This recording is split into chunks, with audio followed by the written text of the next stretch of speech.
Well, sequestration is not the way to do business. That will affect this whole area. It will affect all America to some extent. The end game, the policy is probably good, but the way to do it, implement the cuts, is not well thought out. It's across the board. That's where you're cutting out good things as well as bad, with no discretion, with no thought about it. I hope we can change that. I voted Thursday to give the president some flexibility to where he wouldn't just cut across the board, but cut things that were unnecessary.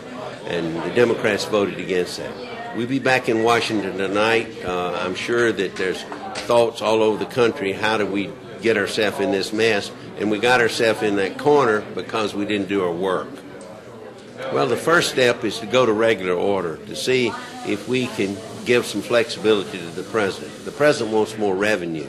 He wants more taxes. Republicans aren't going to vote for that. It's not a question. We don't need more revenue. We've got to have some cuts. This sequestration idea is probably, as policy, is a good idea, but the way it's implemented is a bad idea.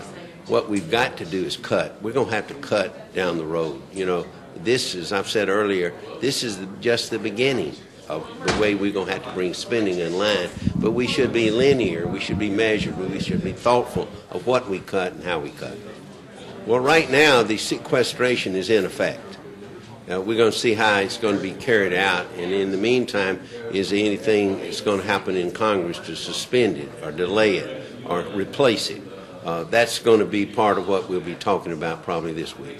And on the Appropriations Committee, and we fund everything or don't fund it through the appropriation process. Fort Rucker is very important to this area. It brings in over $1 billion into this economy each year, into the wiregrass. It's very important to national security because of the role they play there. I'm going to do everything I can to keep Fort Rucker viable, strong, and growing.